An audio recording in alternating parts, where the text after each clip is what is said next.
Brian. Thanks, Nathan. Usually you guys get to see Jamie at first coming up here and throwing some of this info out. And she was the star of that, actually grabbing, twisting, and pulling that doorknob. You guys saw? So for some crazy reason, everybody loves the doorknob technique except for me. It's been a couple of close calls, but yeah. So guys, I'm Brian. We are Weapon Brand, and thank you so much for coming. I hope you guys enjoyed the meal that these guys provided. So, and I hope you're close to being done. And if not, I guess go get seconds, and I'll just talk to you with your mouth full. But if I call and you still have to answer, so yeah, might be kind of funny. So anyway, guys, so we always start class, and the one thing I want to get out in front first is, like, all that stuff looks cool, right? All those titles and that experience. But there's a few things when people ask me, hey, so, you know, I can't get to your classes, or, you know, we have a training academy in Ohio as well. You know, what do you recommend? And I recommend a few different things right off the bat. Forget titles, forget experience, let them show you that. But the biggest thing is, when you're looking for something, you should be trying to find something that you understand, right? Something that's very easy to understand, simple to retain, but yet highly effective, right? And your instructor should always be the person that's giving back to you, not like up here saying, like, well, look what I did. Look what I could show you. Look at this cool move, right? And I'm sure all of us have had professors like that, teachers like that, instructors, you know, if you've taken some martial arts classes, boxing classes, whatever you've taken.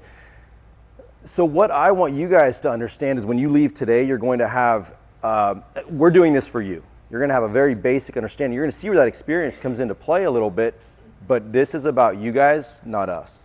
You know, we're up here trying to, our lives are being changed by changing other people's lives. So, and one day the money will follow, right, Jane? So they say. Yeah, so they say. We both have other businesses that we own that we kind of put to the side a little bit to do this and make this our priority. And it was the best thing I've ever done, right, Jay? No, it is actually. I say that jokingly because the jobs that I used to have, I gave up my dream job to open up a training academy in Ohio just to get to this. And Jamie has a really cool story about how it happened. I don't ever talk about it because it has to do with a breakup, and she loves to talk about that.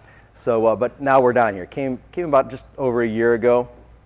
And we've been going 100 miles an hour ever since, and that should draw some flags, right? So if a company like ours is this busy, what does that tell you? There's a need for it, right? And if there's ever anybody that has a need for it, and a lot of you don't even realize, or maybe you guys do because you're sitting in these seats, it's the people in your profession. And why would that be? Exposing yourself to the public. What else? Being alone. What else? They have all of our contact information. They have all of your info. You guys are teaching the class for me. What else? How about you're in a place that you don't even know?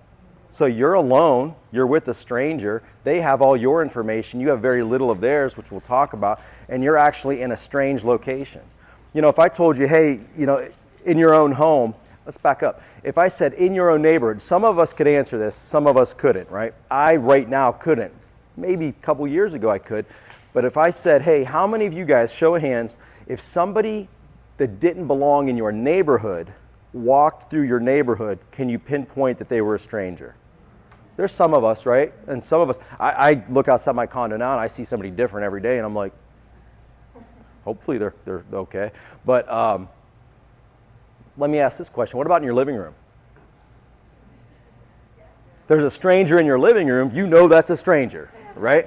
So I hope you say yes. So, you know, doing a different profession. But anyway, so if that's the case, then that's what you're doing. You're actually going to a place, you know this is your home, this is your castle, yet somebody's a stranger, they're in here. Now you know, okay, there's some red flags here. I don't know this individual, they're in my home.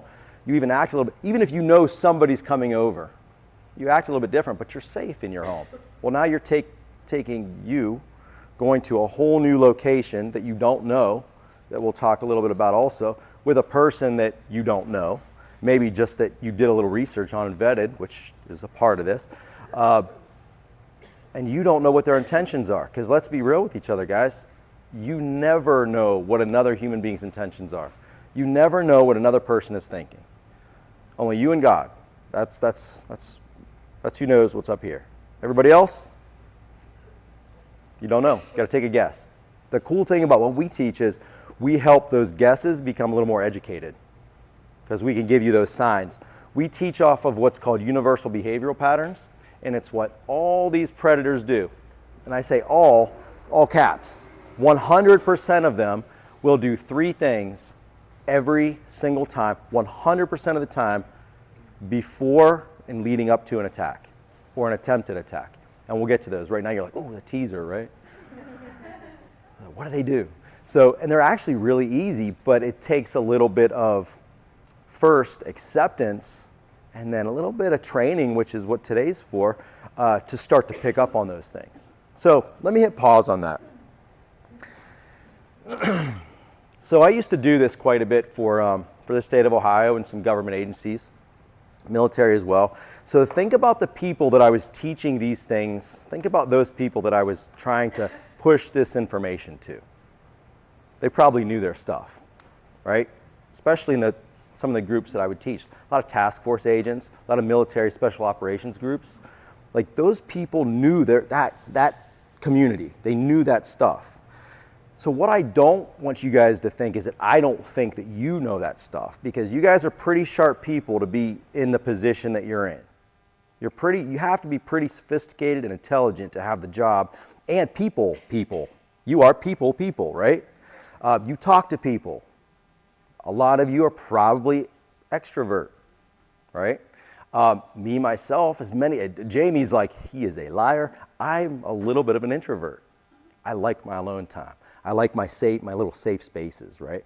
But you guys, and obviously Jamie doesn't allow me to be that way, because I'm up here standing in front of you guys telling you a bunch of BS. No. But you guys aren't allowed to be that way, right? You have to be people. So I don't want to insult your intelligence when I'm telling you things that you think, well, I already knew that. Well, I already knew that. I knew that too. So I'm going to tell you like I used to tell a lot of the groups that I used to teach. Use this if you already know it, if you're already well experienced in this stuff, if you already took somebody else's class and every day you're looking for signs, you're doing your little target acquisition drills out in the park, and maybe you have maybe you retired from the military, maybe you've got years and years of experience from law enforcement, corrections, parole, I don't know. But if you do, use this as your refresher and use this to help make you a little bit sharper. And for those of you that don't know any of this, use your life experience and add this to it, right? And also be sponges and filters at the same time. So the state used to send me like all over the U.S. to basically get my ass kicked. And they did that because I was the one who created the state of Ohio's personal defense system for their correction officers or troopers, parole officers, some local municipalities and law enforcement, and then took that to different military organizations. And so they sent me to go be like that filter. So I'd go to these places and I would get my butt kicked and I'd be like, okay, that worked. Okay, this doesn't. All right, filter that. I got to take this. Okay, make a note over here. Okay, this works. Now what's easiest to learn? What was easiest to teach? And what I'm trying to pass to you guys is I'm trying to make this as simple as possible. So if you already have this, you just become a little sharper and it's a refresher. And I would tell them, hey guys, this is your annual refresher. I'm coming in. Your organization brought me in now. A lot of you guys don't like to see my face because you could be doing so much more work outside of this, but during this time, just use this to once again, this is your little annual wake-up call that these things are happening. And I want you guys to be sponges and filters. And some of the stuff you can use, and some of the stuff as you're leaving, like, I'll never use that, throw it out the window. But the cool thing about being a hostage negotiator is I'm negotiating with you guys right now. You guys are basically my hostage for the next couple hours. So, and I was a sniper, so good luck trying to get out of here. So anyway, moving on then. So I don't want to insult anybody's intelligence. I want you guys to use this as that refresher just to become a little bit sharper. Iron sharpens iron, right? And with that, I want to ask, are there anybody that's former military or maybe current reserve military? No? How about, yeah? I wasn't military, but I was CIA. Okay, so that would be my next question. What kind of law enforcement or government organizations do we have in here? Yeah? Okay, cool. Anybody, so you're going to be able to, what's your name? Alyssa. Okay, Alyssa, you're now you can't escape. Actually, a federal police officer, and then I was in intel at CIA. Awesome. Very cool. Very cool. So you'll be able to, this stuff that I'm telling you, be like, yeah, he actually knows a little bit of his stuff. I didn't just watch YouTube for the past 30 years, right? What about, we said law enforcement, corrections, parole, not been locked up, actually been on the other side of it, which, you know, we laugh at that, but guys, some of our best individuals to get intel from were people that were locked up or people that were on the other side. You know, just because you were locked up doesn't make you a horrible person. You made a mistake, but, you know, some of us, I guarantee, Jamie knows this when we were younger, some of us have been really close. Not me, her. So let me answer a couple of questions before we dive into this. Jamie Anderson has the same last name as Brian Anderson Needham. We're not married. That's usually the question. Are you guys married? No, we're cousins actually. Not just cousins, but we're 3 weeks apart, and we've been close for years. I'm not going to tell you who's older. Yeah, I'm older. So she has to listen to me. I'm the elder, Jamie. So, which isn't the case because, man, she reminds me every day, I'm your boss. I'm your boss. I own you. I own your soul, yeah. So, and what was the other question that people typically ask? The cousin thing, I can't remember, but I'll get back to you. There's usually a couple questions people ask.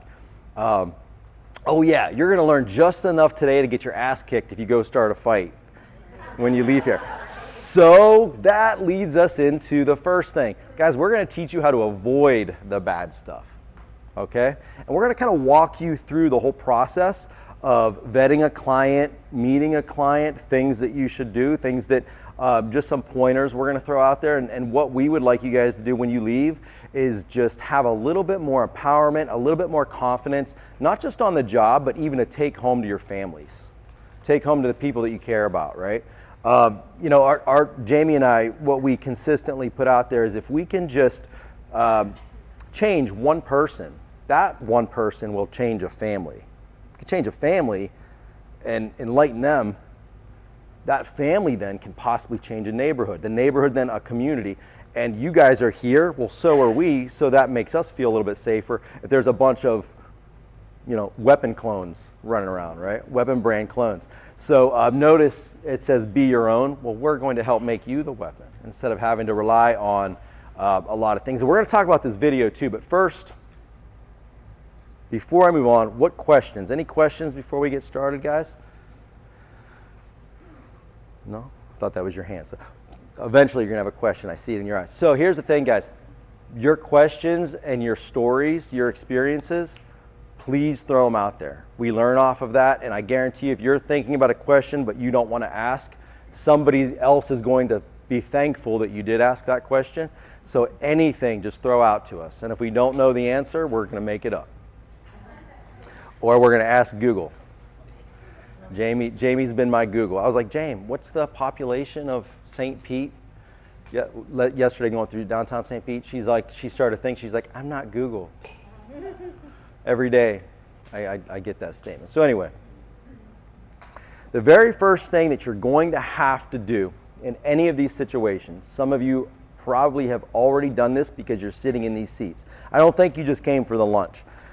You're going to have to accept the fact that it can happen to you. You got to let that sink in. There are people now, guys, that we see this on a daily basis.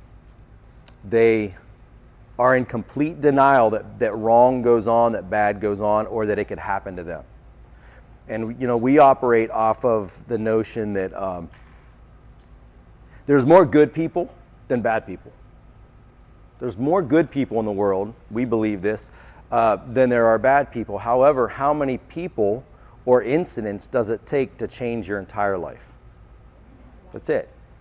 So if that's the case, then if we can just start to first accept the fact that there is there's possibly one incident or one person that can change my life, that's the A. The R, we operate off of an ARAR acronym. Accept the fact that it could happen to you. That R is then, how do I recognize the signs to then the action, avoid it? You understand? How can I possibly, first I have to accept the fact that this could happen to me. I don't care how old I am. I don't care if I'm disabled. I don't care if my child is disabled, and I have a story to back that up. I don't care if I'm college educated, if I have all the money in the world. I don't care if I'm a good person. I go to church every Sunday. I don't care what your excuse is. It can happen to you. Guys, let me give you a quick story. So, I found an earbud. There you go, man. Sure. So, I told you we have a training academy up north. I was in charge of, for the state of Ohio, the instructors that taught self-defense and the instructors that taught their self-defense, right? So, I had one individual, and this individual, he would right now be so upset that I'm telling this story. I'm not going to say his name, but he was one of my instructors, former Marine. He works within the community and in prison as a gang enforcement individual. So he does security threat groups. He's like, he looks like he would be in a gang. He looks like he's a Marine. That guy's bald, he has tattoos. Anyway, he actually does. But anyway, he just looks like an individual. He carries himself like an individual. You just one of those people, you're like, I'm just going to kind of walk the other side of the street. I'm going to avoid this guy. But he's like the nicest guy in the world, right? Has a heart of gold. Self-defense instructor. He's worked in and out of prisons within law enforcement for years. He's retired, went back, retired, and I think he's back again. So he is now just one of my clients, actually, and a friend of mine at our training academy. And I'm going to give you this story. It's kind of funny, kind of not, and it's a little bit funny, but he is going to a Dollar General in his Jeep that he just paid off. And this guy is like proud of this Jeep. It's a little bit older, so it still has a key entry, not like the key fob, right? So he locks his car door. He starts to walk in a Dollar General. And he tells me, because I'm getting all the details afterwards, that night actually. And he said he just saw an individual that was kind of on the side of the building, not all the way to the side, somewhere where he could see him. He said, he just looked a little bit shady. Went in Dollar General. Nothing happens, walks out, goes to his car, puts his key into the door, and feels the guy grab him from behind. And he starts to now struggle. And he said, next thing I know, he said, I started to see blood hit the pavement, and then I was waking up. He said, all I thought about the entire time was, keep close, somebody's coming. Somebody's going to see this, somebody's going to help me out. That's what he was thinking, right? So there's so many things we have to talk about with this. So now, further on, the guy escapes with his Jeep. Now he's being chased by, I will tell you his name, Anthony, a close friend of mine that's a police officer in that area. The guy crashes the Jeep, totals the Jeep. Now, I will tell you this. The guy's name that was attacked is Mike. So Mike and Anthony. And if they're watching this, they're so upset. But you probably won't know them. So anyway, the police officer pulls him out, puts him in his cruiser. A police officer from another agency, surrounding community, comes up. They're now talking. And he's like, hey, man, your guy is stealing your vehicle. He slipped through, kicked the window, slipped through, and now is stealing the cop car. So they ended up finding him. The guy actually ended up going to a jail, assaulting a female officer there, and he's locked up since. However, I told both of them, listen to me very carefully. Never tell anyone that you train here and that I'm your trainer, because you have embarrassed me. And they're like, shut the, So, but I'm telling you that because these are individuals that are in that line of work. They're in that community, right? And it happened to them. Why in the hell would you ever think it wouldn't happen to you? Two guys that I'm telling you now carry themselves confidently, have accomplished a crap ton of stuff throughout their life, are just individuals I wouldn't mess with, and they were. They were both made victims. Think about that. So if that could happen to them, it can happen to any of us in here. So that's part of that acceptance. Accept the fact. Now, I don't want to make you guys paranoid. I don't want you to like be looking at everybody like, oh crap, they're going to beat me up, take my paid off Jeep and steal my cop car. What I do want you to think is carry yourselves a little bit different. Once you have that confidence, what a lot of people don't realize is you kind of have like an aura about yourself, right? They did some research not too long ago where they were asking individuals that made victims, predators, what are the type of people that you are looking for and what are the type of people that you avoid? And it was pretty simple. They said we avoid organized people. Think about that for a second. Organization. People that look like they have their stuff together typically have their stuff together. And if you don't, fake the funk. Fake it. Fake like you've got your stuff together because you're still putting off some kind of an aura. And what we've noticed, what Jamie and I and the people that help us with this business, what we've noticed is when people leave our classes, they'll tell you, I felt like a little more confident because even though you're not going to do anything physical, you're still going to learn some things today that you know that are tried and true that will work. So you're going to carry yourself just slightly different. And that slightly different way that you carry yourself is confidence. And when you have that slight bit of confidence, more than what you had before, there's an aura about you. It is something that other people can see. Think about the predator in the jungle or in the forest, and then think about the potential prey. When a predator wants to attack a prey, it's not looking for the one that's going to give them a good fight, right? What are they looking for? They're looking for the weakest. They're looking for some type of an advantage that they can have over that individual. Because predators don't want the hard fight. They want something that's easy. And typically, the second that you fight back, they're out anyway. We teach that in our personal safety and threat awareness class. If we can get to it, we'll talk about some of those things and some of the things that we've heard back from other clients and students as well. But just know, just right now off the bat, when you leave here, you're going to know just a little bit more. So you're going to carry yourself slightly different, and that's a positive thing. And if you don't, if you're like, I actually feel dumber from listening to this guy, then fake it. Fake like you know what you're talking about, and be just a little bit more organized. Here's one way to be organized. Don't have a bunch of crap in your hands. And we'll get there, but before we get there, let's talk about that first, the phone call or that client, that potential client. Ralph talked about leads, right? That lead that you have now. You've got an individual, now you're possibly going to go meet that client. Give me some things that you might do before you actually go. Screen, tell me, what's your name? Yoka. Say what? Yoka. Yokum? Yoka. Like Yoko Ono. Oh, Yoko, okay. You want to know something funny, Yoko? And you look so similar to one of my supervisors from years ago. I'm dead serious. I'm dead serious. And her and I do not like each other at all. No, I'm joking. No, we're actually no. We're very very close friends. So, but you look just like I had to do a triple take. Like, wait, are you spying on me right now? So anyway,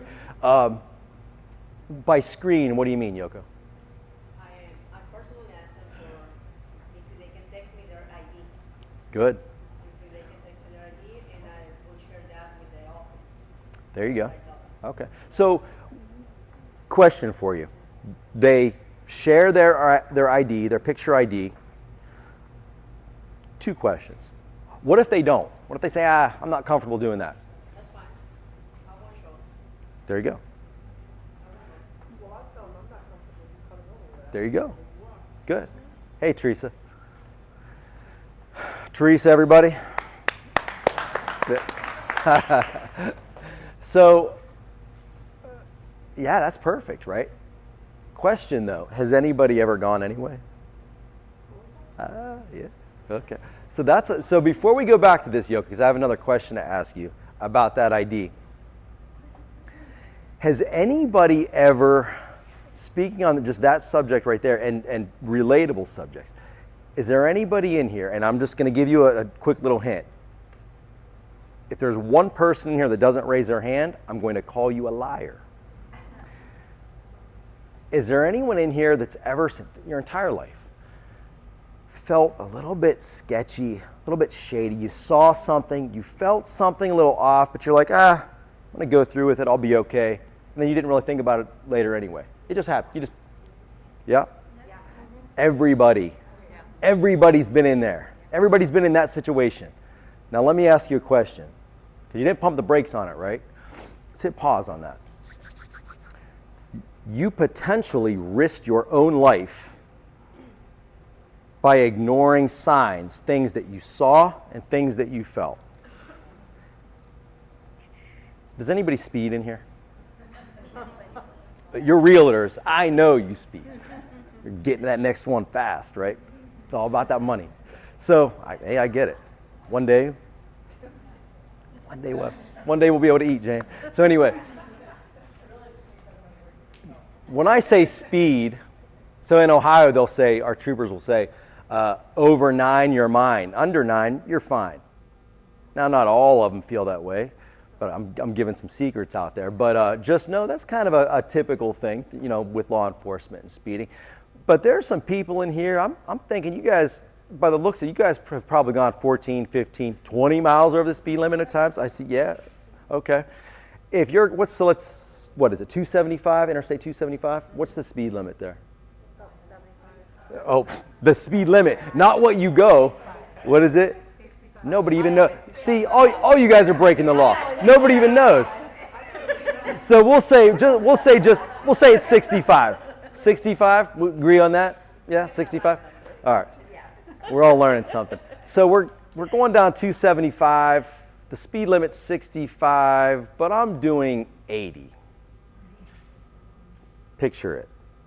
I'm doing 80 miles an hour, and all of a sudden, we see a trooper or a police officer in the median. What do you immediately do? Whoa, let off the gas. What else? Do what? Get off the phone. I heard that. Throw your drugs out the window. What? Hold on. Yeah. But you did something. Everybody in here. Nobody in here said, "Well, I'll just keep going." Some of you may say, "Well, I'll just drive faster and hope that," yeah, right? So, if I'm not talking to you, I'm talking about the people that actually did something, right? You did something. You pumped the brakes. You pumped the brakes because you saw something you knew was the anomaly. It stood out. There he is. He's got that radar gun, right? And you know what that felt like? Oh, shit.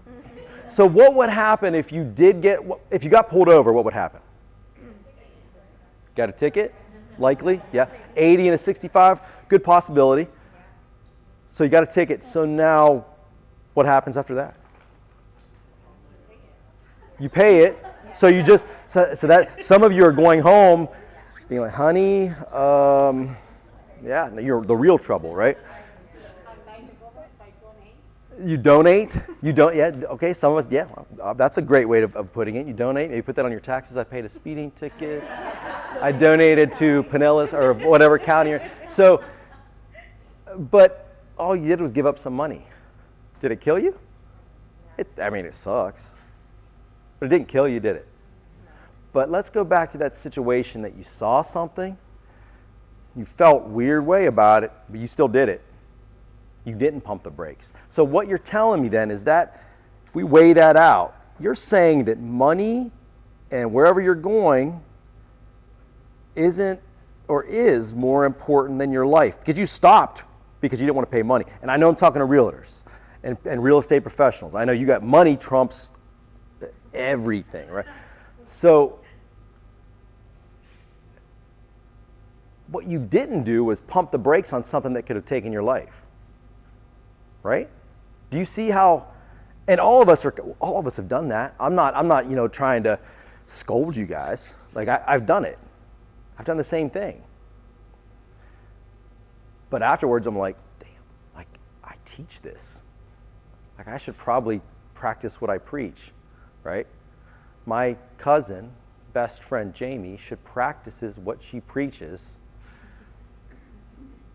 I won't give details, but when someone pisses her off at Gasparilla. I stood there for like 4 hours, okay? You had Jamie, I had your back. You had every right. You had every right. Yeah. I'm good. Yeah. We're good. She had a group of us there like, you don't want to mess with her. I know you don't want to mess with her. So anyway, but let's put some things into perspective. What's more important, money or life? Okay, and I can tell you this, if you're not going to do it for your own life, does everybody in here have at least one person that they care about, that they love? Yeah? Do it for them. Because there are people out there that if you don't think you're worth it, and you are worth it, but if you don't think that you're worth it, somebody else does. Somebody else thinks that you're worth it, and somebody else, if you told them, you went home and said, I saw this guy, it was sketchy, pulling this gas station, but I got gas anyway. They'd be like, what in the world are you thinking? You see? Do it for them. And here's the other thing. If you're not going to do it for them, you have nobody that you love, then do it for that potential victim that you don't even know. Because that individual is going to continue to do the same thing. They're going to make victims until they don't anymore. Until they get caught typically, or get killed, get locked up, get hurt. They're going to continue to do those things. Guys, in the state of Ohio and the state of Florida are pretty similar in these terms, that they have approximately about between I believe a 27 and 30% recidivism rate. Meaning those individuals that have gotten out, there's like a 27% chance that they'll go back to prison, and that's the lowest in the United States. The national average is typically around 40 to 50%. So let's think about that for a second. They've already been there, right? They've already done some things. So that's already telling you that those people have made victims. And I'm not saying every criminal has committed a violent crime, but what about the ones that have? There's still a pretty strong percentage. And if that's the case, they're the ones that have been caught. What about the ones that haven't been caught? What about the ones that are continuing to do it and still haven't been caught? What about the ones that are on the run? What about the ones that did it and now they're part of that recidivism rate? They're going back possibly. There's a lot of potential dangers out there. There's a lot of tigers.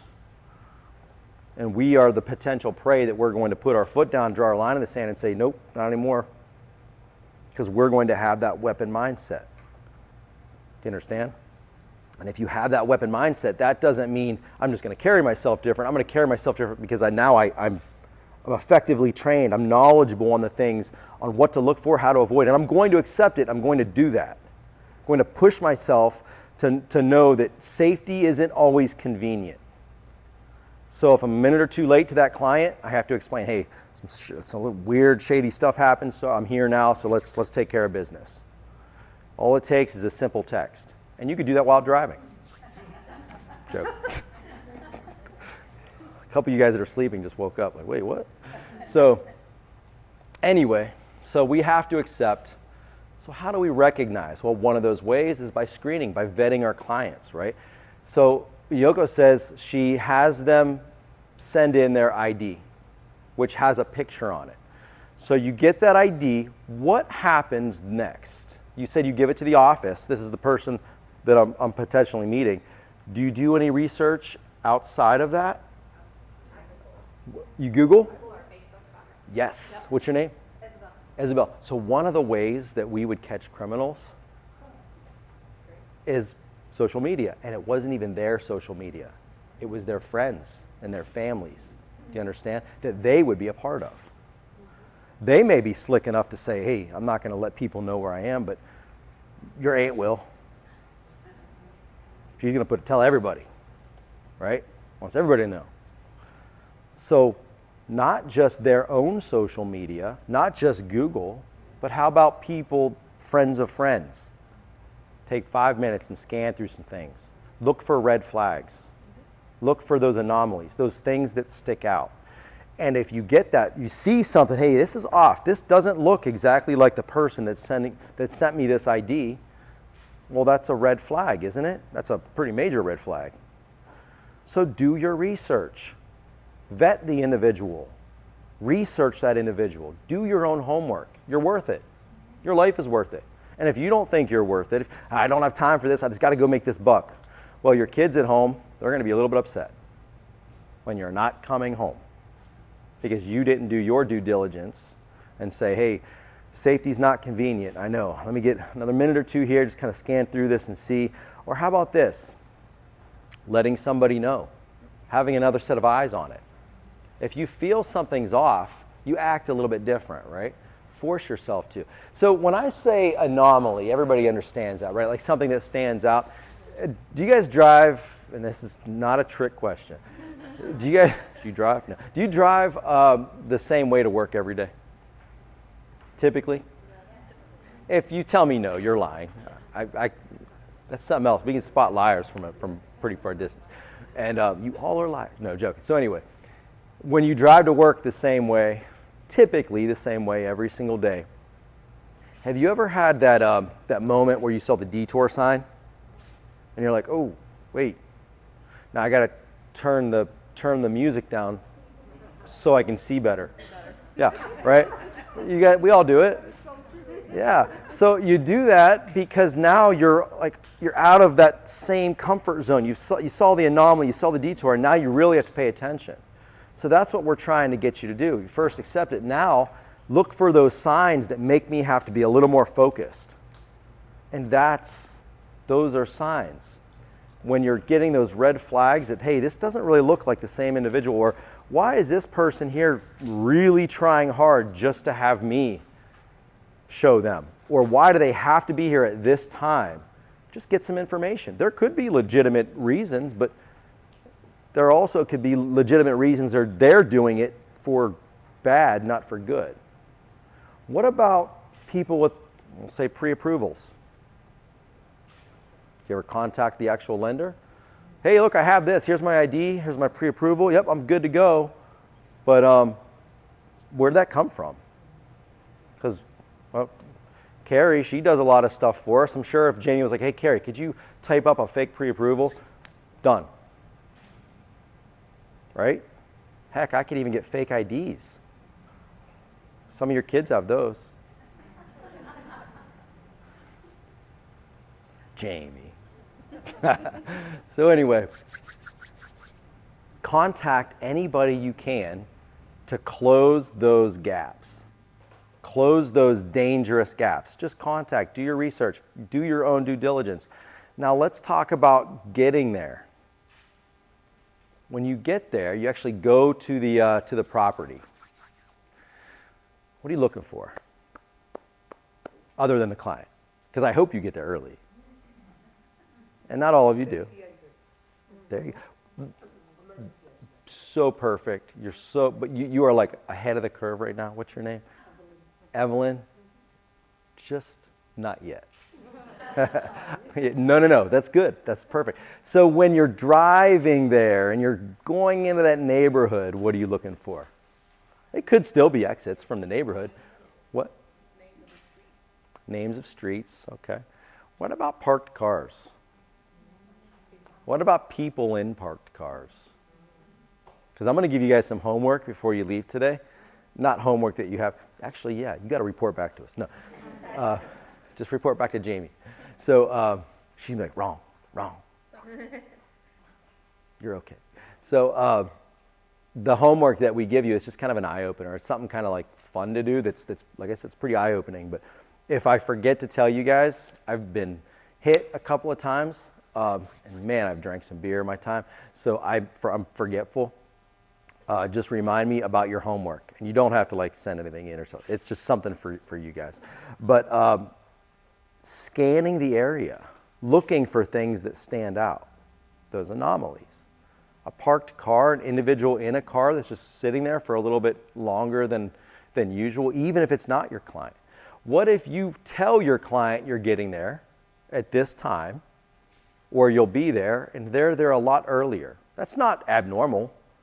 They'll go and check the place out. They'll circle around, look at the neighborhood, things like that. But there's a difference between that and sitting and waiting, right? Typically. And sometimes we can't tell, but a lot of times you can. Guys, what you trust in your gut really means something. So I've done a ton of research. I used to watch dash cam videos, fight videos, law enforcement type dash cam videos for hours, and just, I mean, thousands and thousands of hours. Me and my team would watch this to see how bodies moved, what people did, the pre-contact cues, the pre-incident indicators, and pick up all these things. And man, what I could tell you is every victim that any law enforcement agency talks to, literally in the 90th percentile, they'll say, I felt something was off. Now, if I said, okay, that's a lie. It wasn't 90. It was 50. If I told you it was in the 90s, but if I told you, hey, it's only 50, 1 out of 2 people told us that they felt something was off before it happened, wouldn't that put a little more credence into believing, hey, I got to believe in what my gut says? Not just that I'm hungry, but that's, right? Guys, start trusting in what you feel. There's some real truth to that. Start trusting in your own intuition. What happens is we've become lazy as humans. You know, everything's given to us in a sense. You know, what's the weather? Oh, let me look at my phone. We don't call the time and temp anymore. Does anybody remember that? We were talking about that to some clients not too long ago. They're like, what's it? Oh, they were our videographers. We're like, what is it that you guys did? We're like, well, we picked up a phone off of the wall that had like a cord, and we dialed this number, and they told us what time it was and what the temperature was outside. You guys remember that? And they were like, why don't you just use your...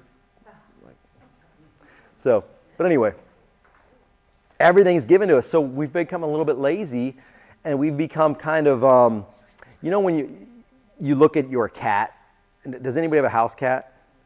When you look at your cat and you're like, that's like a real like feline that emulates something in the jungle.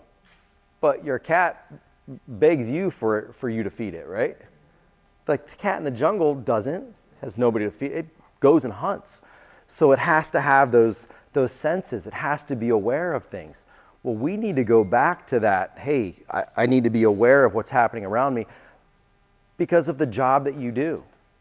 Where we even came up with this idea of teaching realtors, not just came from like, you know, realtors saying, hey, we really need this done, but it actually stemmed years ago from me teaching parole officers going into homes with potential bad guys and potential families or rival or gang members.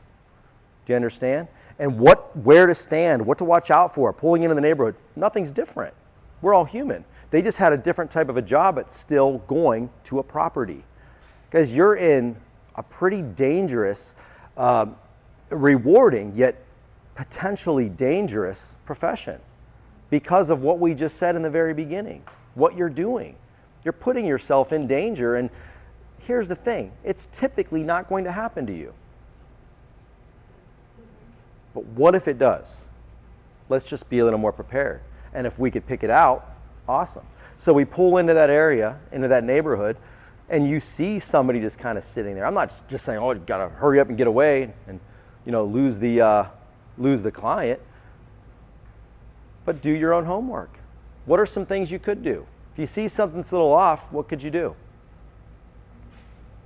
Real quick, before you answer that question, so we do a lot of stuff. Oh, you're eager, I know it. What's your name? Lisa? Lisa? Just Lisa. So just Lisa has, no, I'm joking. That's my mom's name. So understand this, guys. The body can't go where the mind's never been. So we're going to have you visualize a lot of things today, because obviously today we're not doing physical hand-to-hand stuff, which, by the way, you can get CEs for this particular class, but we've just got approved to give you CEs for the physical portion as well. So the body can't go where the mind's never been. You could say all day long, I'm going to rise to the occasion. BS. It's not going to happen. You will fall to the level of your training. You will not rise to the occasion, and if you do, you're lucky. And luck counts, but we can't count on luck. I don't want to live my life and operate just hoping that I'm lucky. Right? I would rather be prepared and know that if something happens, I'm going to fall to the level of my training, even if it's my own life experience.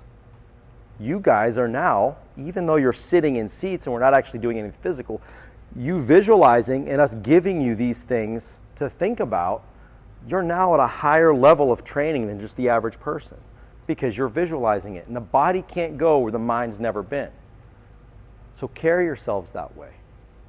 So, just Lisa, go ahead. What was your answer?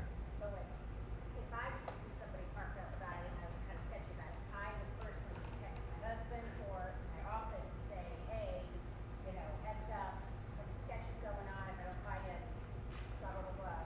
This is where I am. Yeah. The other thing is not always does my office or my husband know Yeah. that I've gotten this address as well. It's perfect. What else, Evelyn? Run their plate. Run their plate? By run their plate. So do you? First thing I do is I check the car, I run the plate, and I call someone. This is where I'm in. This is kind of, well, I'm not in the car, but we'll meet somewhere at the restaurant or something. Even if it's at a restaurant, Okay. I would never meet somebody. So I have a lot of questions for you. So Evelyn and Lisa both just said something that there's a common denominator. People. More eyes, more people that know, right? So before you even go, I hope your office knows. And just something, that Lisa brought up that, triggered something else. What about location apps, like the Life 360 app, or just apps for you, your family, your office, your friends, somebody. You don't have to have it on all the time. Hey, I'm going to meet this client. Boom, my app's on. I also use like the neighbors. Like if I notice there's neighbors Yes, outside, yes. I'll like talk to them. Oh, hey, how you doing? Yes. Just so that they know that I'm there. Exactly. Bring more people into the situation. Guys, they're less likely to do something if they know that you have numbers. So let's talk about that predator and prey. Evelyn and Lisa, thank you. And what do you mean run their plate? Because there's a reason because for law enforcement, we have what's called the lead system. I have a friend who's a police officer. So when you say run their plate, like you're not actually like pulling up the Blue Force tracker and like. I'll make a phone call and I'll say, listen, I'm with this guy. And What? You have to have a reason for running their Right. Yeah, I think what you mean is you send that information to somebody else, right? Like, okay, Listen, I'm meeting this guy, the car's parked here in front of this restaurant just in case. good, absolutely perfect. So we're laughing at that because, not laughing at it, but because in the law enforcement world, you have to have, like I could have been, if I pulled up somebody's plate with the lead system, I could actually go to jail. Yeah, well, I know. Yeah. So, but you're 100% right. Yes. Look, I would even take a picture of it. Well, even just give them Send it. information. You can Yeah. make it run, it's fine, but at least they have that. Yeah. So, where were we? Because there's a couple of points that I want to talk about right there, like the picture. We'll get to that here in a second because it has to do with also the video that you guys watched as well. But moving on, when you see these things, you invite other people. That possibly decreases the chance of something happening, right? Let's think about the predator versus prey. Some of the characteristics. You guys just throw them out there. Throw some stuff out there that are characteristics of a potential. We're talking about the jungle and the forest. Not humans just yet, just animals. What are some potential characteristics of a good prey for a predator? Of good prey. Not aware of their surroundings. Not aware. Okay, unaware. What else? Distracted. Good. What else? They're not. I'm going to talk about that. What was your name? Isabel. Did I ask you that already? I did? Damn. All right, hold on. I'll never remember that. No, I'm joking. I'm totally. I'm actually pretty decent at that. Isabel. It's Isabel. I teach a little girl boxing that her name's Isabel. Now you make Yeah, see? So funny story. We pulled into boxing on the beach yesterday, and I got this text. And it was just really ironic and coincidental that we pulled into boxing. We do boxing on the beach every Wednesday at Madeira Beach at 9 a.m. Just a little, throw it out there to you guys. Throwing out a little plug, put our business hat on. So anyway, she's got all the info. It's free your first time, $15 from there on out. Weaponbrand.com, check us out. So anyway, Isabel. So I get this text message, and it says, Brian, I miss you.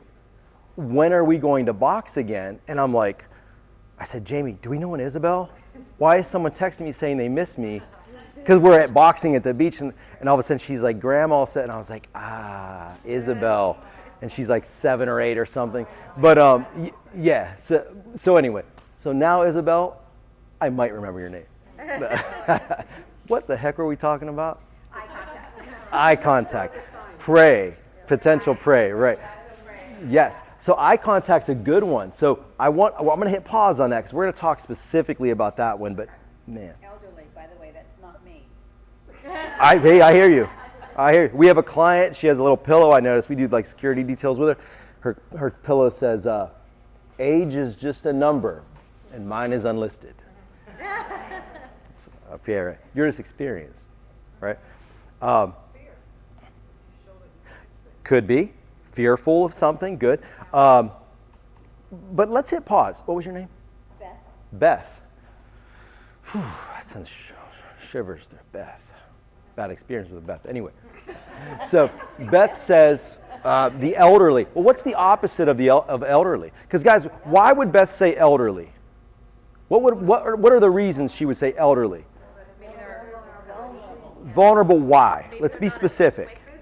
Maybe not as quick. Okay, so they not as aware. Okay, maybe not as fast, or maybe not as strong. Right? Possibly. These are all possible. These are just characteristics, right? But what's the opposite of that? Well, what's the pro and con of something younger? The younger potential prey is probably a little faster, could be a little stronger, could be a little more, fidgety aware. But what's the con to that? They're not as skilled. They're naive. They're naive. Think about your kids. Let's hit pause on the animals. Think about your kids. I hate to say it, but man, I'm 47. I'm 37, and if somebody came up to me right now, I was like, "Hey, man, I got these puppies. It's in that white van. You want to see these puppies?" I'd be like, "Well, all right." I'm in my 40s, and I'd go look at puppies, right? Well, your kids are too.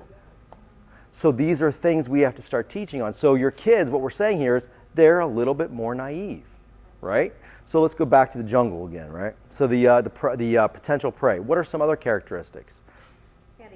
Handicapped. Okay, so possibly a disability. What else? Alone. They're away from the pack. Yep. What else? Maybe in a wide open area where there's nowhere for them to get away to hide. Okay. No barrier, no structure. Okay. Say what? Say that again. What's your name?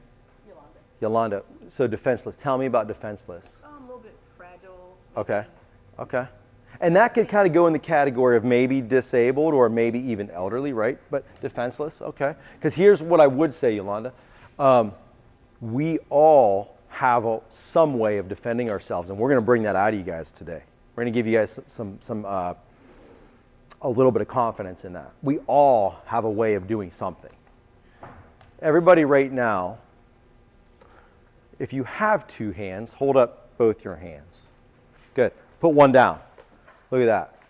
Everybody probably put down, I'm assuming, your non-dominant hand, right? Maybe.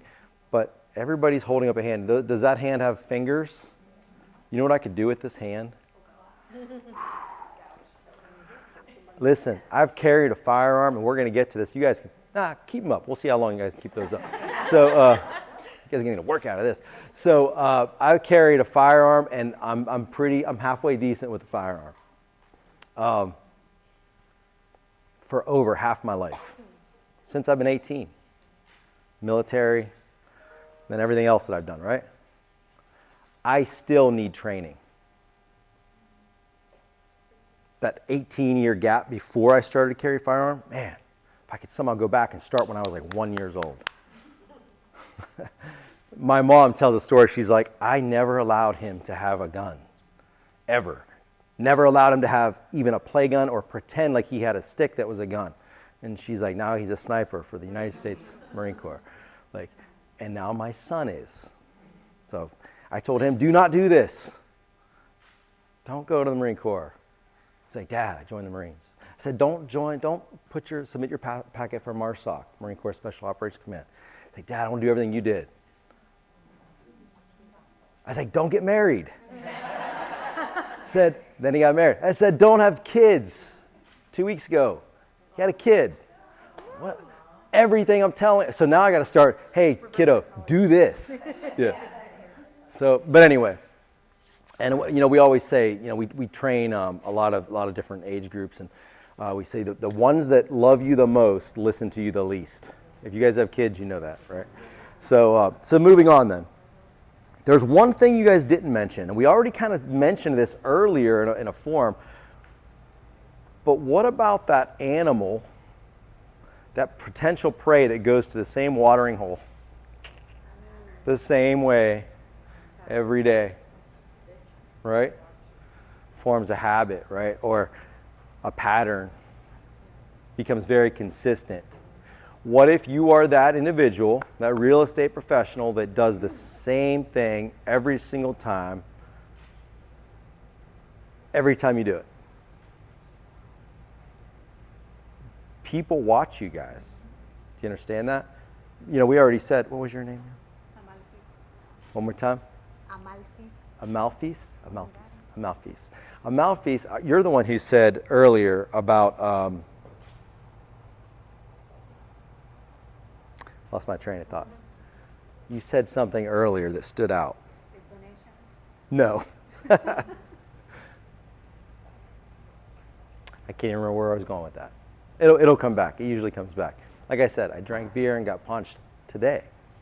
No, so I did get punched today. I didn't drink beer yet. So anyway, moving on then, guys. The person that goes that same way every single time creates a habit. The person now that is being watched by somebody, a lot of times you don't even realize you're being watched. What about the people that do realize they're being watched? Do you do anything about it? These are questions we got to start asking, right? We've all accepted. Has everybody accepted that it potentially could happen to us in here? Yeah. Yeah. Change your pattern. How do you change your pattern? I'm going that way all the time. I just go the other way. Okay. I may a pause. I may just stop someplace out. So just change my path. You just change it up. Yeah. You make it a little more difficult. Guys, become the harder target. That's it. Start doing things to make yourself the harder target. So Isabel talks about eye contact. So there's something interesting when we teach our personal safety class and we teach some of our self-defense stuff. And everybody could somehow like picture this, I'm sure, but that predator that is stalking that prey, they're showing 3 signs. Whether you're an animal or a human being, you still have 3 universal behavioral patterns that you will do every single time, 100% of the time. That predator that is stalking that prey always knows that it's either about to be or being attacked, typically, once it happens, whether it's an ambush or they're being stalked. And they'll do that by making eye contact. If you notice, if you ever watch, I hate to say this, but like go on YouTube or Discovery Channel or the Animal Planet and see where there's like the tiger attacking the deer, you typically don't see the deer just completely ambushed, not knowing it's about to be attacked. They typically will try to run, or at least before they run, make eye contact. Once that prey makes eye contact with that predator, the predator now has a decision to make. And that decision is either to divert, go to something easier that doesn't see me, or engage, right? So the very first thing I would tell you is make eye contact. Make eye contact and acknowledge their presence. So, Beth. My husband was in the grocery business all his life. Yeah. And when an individual would come in, he always made eye contact with them and said something. And he would follow them with eye contact if there was no one else in. He never was robbed. That's so This is a interesting. Yeah. convenience store. Yeah. Never was robbed. His mother was robbed. His dad was robbed. Other people on the cash register Yeah. were robbed. But they did not make the eye contact. Yeah. So let's explain this a little bit. So your husband was ahead of the game. And he still is. Good. That's good. So now you're going to go home and teach him a couple things. He's pretty He's savvy. sharp. We'll show you something to show him. Do you see that video where you do that doorknob? I'll teach him that. He'll squirm. Oh, I bet he will. So here's the thing, guys. Does anybody ever go to Best Buy? Yeah? Okay. When you walk into Best Buy, and this is exactly what Beth is talking about. This is what we're talking about with eye contact and acknowledging presence. When you walk into Best Buy, it's the very first thing that happens. They greet you. They greet you, and what do they say? Can I help you with anything? Jamie, how does it go? Welcome to Best Buy. Welcome to Best Buy. Do you know why they do that? Does anybody? As a matter of fact, hit pause on that. When you walk into almost any department store, hey, welcome to, hey, can I help you with? Do you, let's be honest, guys, and I'm sorry, your son works there. He probably loves his job, and he does it because he makes everybody else feel better. He's changing lives at Best Buy. Okay. Do you think they really give a crap about how you're doing that day? Welcome to Best Buy. Why do they do that? Make it weird. Make it weird. They acknowledge your presence, so you acknowledge theirs. And it's reciprocal, right? They do that they don't give a crap how you're doing that day. That's a loss prevention technique.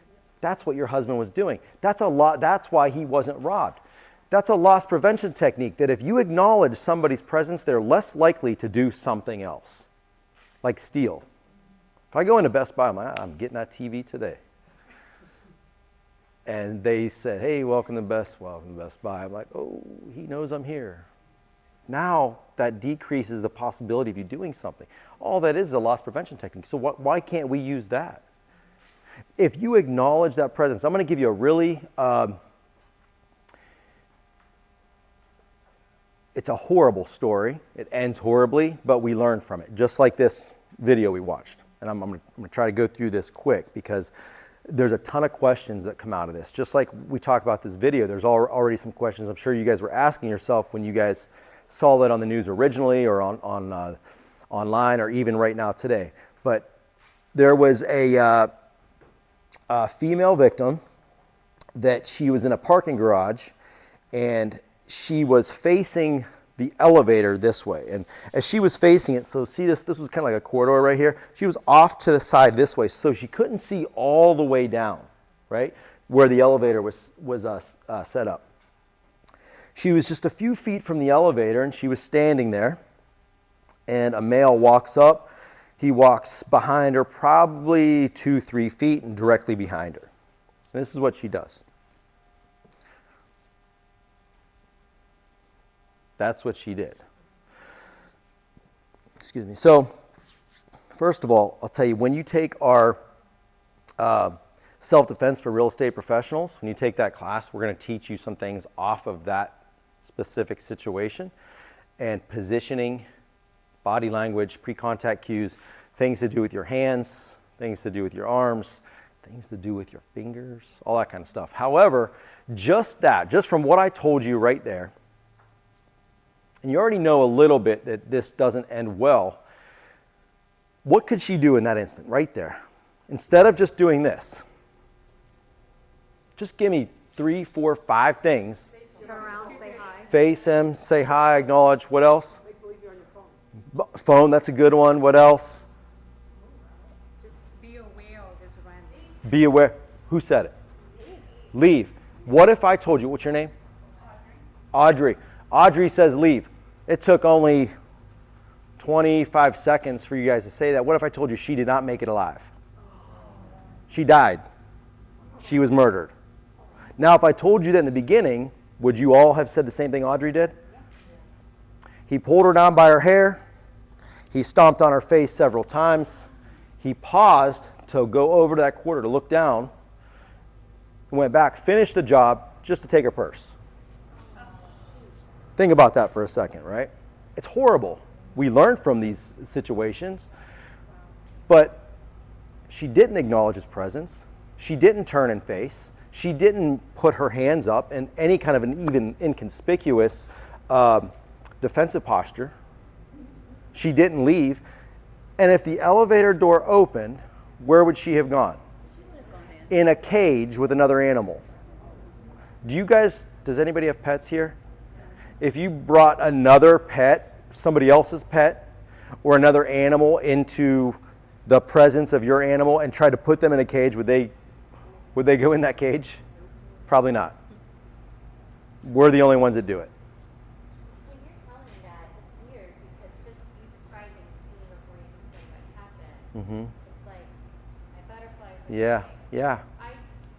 There's never a situation where a man is allowed to stand. If he's there, I'm already repositioning. Good. But I'm old. She must have been. You're not old. 20s. I'm Good. older, but You're she's probably- experienced. I'm experienced.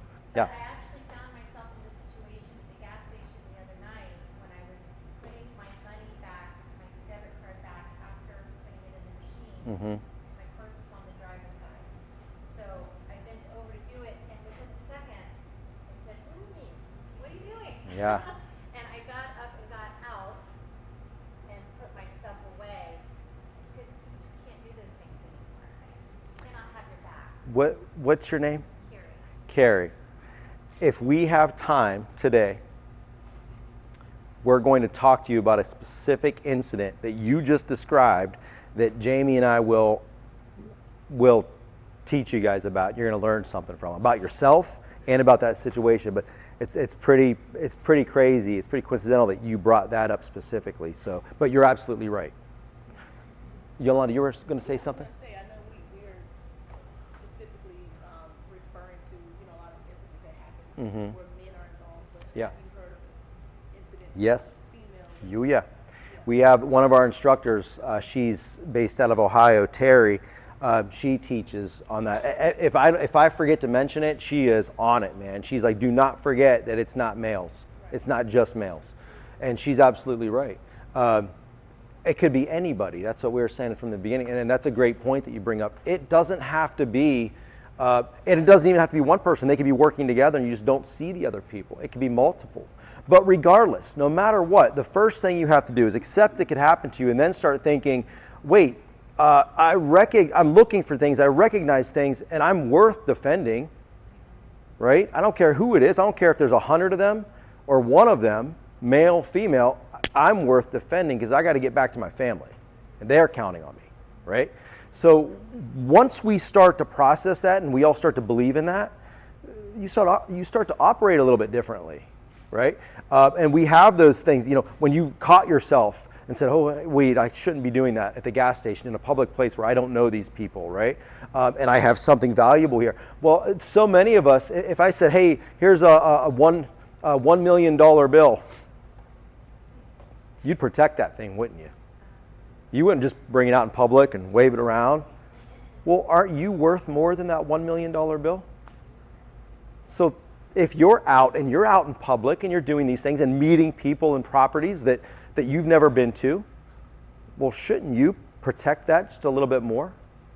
Shouldn't you protect yourself like you're that $1 million bill? Wait, you guys are like, $2 million bill? Yeah. $100 bill, I got that thing, man. I have a quick question. Yeah. So Yeah. Not making yourself vulnerable. Does it matter, or is it one of the keys is how you're dressed? Yeah, absolutely. And so before I just answer that blindly, absolutely, be a little more specific. How you're dressed, how? I mean, it's Florida and it's hot. Sure. And so, I'm not in pants every day. Right. I may have a skirt on. Or What's your name? Melissa. Melissa, I want you to be comfortable and confident in whatever you're wearing. Be professional, but always know if I have to, I don't care how I'm dressed, they're looking at me regardless. They've already seen me. They already know you. The people that are going to attack you probably have already seen you in other capacities, whether it's online, whether it's, how many of you guys have your picture on your business card? How many of you guys have any picture of yourself anywhere online? How about your office? They've seen you already. So what I would tell you is, yeah, it could draw attention, but that's not going to make or break somebody's decision on whether they're going to attack you or not typically. I can't say that 100% all the time, but I can tell you that there's 3 things they're going to do. You guys ready for your first one? You already know. They're going to observe. They're going to observe. They're going to watch. They're going to acquire their target. They're going to see you. And there's a difference. So what was your name, Melissa? Melissa. So Melissa says, what if I'm dressed differently or dressed because it's hot in Florida? Right. I get it. So that's a good one. So when I'm walking and I look at Melissa dressed because it's hot, and I look, boom, I see her, keep walking. Okay. And then this time I'm walking and I see, she's dressed. Oh, okay. Still somewhat normal, but anybody feel a little bit of a red flag? Maybe. How about I see Melissa, she's dressed like that. Well, there's Melissa. That's a nice dress. Is that a little bit different? You guys, the double take, it's acceptable, I'd say, depending on the situation. Triple take, a little bit shaky, right? The quadruple take, that could be an issue. The stare, the observing, guys, universal behavioral patterns, they will always observe. The predator will observe its prey, whether they're stalking it. Think about your cat. Let's think about your cat. Anybody have a cat? I'm a dog, I get it, I'm a dog person too. But, cats, I guess they could be cute. Anyway, does anybody have a cat? Evelyn? What is it? Carrie. Where's Evelyn? Evelyn. Yeah, okay. I knew there was an Evelyn. Carrie. I didn't ask you your name. So anyway, Carrie says she's got a cat. One cat? Okay. All right, okay. She's like, I'm not that cat lady, damn it. So talking about Terry, our friend and instructor Terry, she is the cat lady. She is the cat lady. So anyway, that cat, is your cat an inside cat or outside cat? Inside, she will sneak out, Okay, so have you ever seen her outside? 100%. Does she act a little differently? Yes, she gets on alert, hides in the bushes, Ah. stalks. Stalks. So she, Protected. yeah. She's out early in the morning when nobody can see her. And when it's Did you teach her that? And I asked that honestly, seriously, you didn't teach her that, right? That was instinct. my husband opens the door to go run, he runs out, and then when he comes back and the sun comes up, She's in. But that time when she's out, and even if she was in the house and you brought home a toy for your cat, you threw it down and the cat first looked at it, acquired the target because it's something that could be a target, right? It's going to look at it. It's going to acquire the target. What's the next thing it's going to do if it wants it? Carrie already said, not yet. It's going to start to gravitate towards it, right? It's going to start to move towards it. Think about your cat. And then, she said something about the bushes. It gained a better position. Even subconsciously, if I said, so this pen, does anybody else have this pen? Everybody? Well, this pen is the most valuable object on planet Earth for right now. You guys didn't know that, did you? This right here, if you get this, not yours, This pen. This pen is the most valuable item on planet Earth. And if you get this, it's going to change your life. It's going to change your family's lives for generations. You can share it if you want, but this is going to be your pen if you get to it. What's your name? Brittany. Brittany, you're not involved in this. You got to go to the back. So forget Brittany's here. Sorry, Brittany. It's okay, I'm used to it. All right, we got to make Brittany feel special at some point. So this is the pen. This is the item. Is there anybody in here that didn't look at that pen when I held it up? Everybody looked at it. Now, if I said, okay, guys, it's going to change your life. I'm going to do a countdown from 10 down to 1. Whoever gets to that pen, and I have to take myself over here. Whoever can get to that pen, it's going to change your life forever. Are you going to stay where you are? I didn't say anything about moving, did I? Except for Melissa? Brittany. Would you stay where you are right now with that barrier in between you and that pen? Isabel, I started to see you kind of shifted this way, right? Okay, yeah. She just shifted. We call that posturing. But the other thing that she might do is she might start to get up and start to gravitate towards it a little bit. You did? Oh, dang. Holy moly. She's ready. Brittany, you wouldn't have a chance anyway. Yeah. So, guys, your predator, your potential predator, if they're making a potential prey, they're going to observe, they're going to acquire that target. It's target acquisition. The next thing they're going to do, even if they do it subconsciously, they're going to start to position themselves in a better vantage point to get to that item. Do you understand? The third thing they're going to do is posture. So they may start to do things like put their strong foot to the rear, blade their shoulders, clench their fist, their jaw, stare. Pre-contact cues will say that their eyes will start to widen, their heart rate will increase, their breathing will become shallow. All those things are the things that happen that we can't help. It's the caveman fighting the saber-toothed tiger. It happened thousands of years ago, and it happens today. And if I said that about this, you guys most certainly, if you really did believe me, there you go, Brittany. Thank you. Yeah, see, if you don't cash it in just yet, and if you do, that was your, are you ready? Are you ready? Let's get it on. No, so, do you need that? She already replaced. Organized. We don't mess with her. That's organization. I took that, boom, she's out with the next one. She had to, she'd have been like, written in blood. Anyway, actually, she would have hit me taking my blood. So guys, they're going to show those 3 signs every single time. It's universal behavioral patterns. Universal behavioral patterns. Think about those words. That's what predators do, whether you're an animal or a human being. They will do the same things. Not everyone will do the same ones in the same way, but they will all show those signs. Those 3 things will happen literally 100% of the time. And so it was right around, isn't it weird when we have to say like the 1900s? Back in the 1900s. No. So right before that, I think it was right around like 2000-ish, somewhere between like 2000 and 2005. I think it was, that was right around when, you guys remember, this is horrible, but the knockout game? Do you remember that? The knockout game was something that, maybe it was a little bit more recent than that, but the knockout game was something that usually like younger kids would do. It actually started in prison. And as everything, all of our styles, everything that starts in prison ends up out on the streets.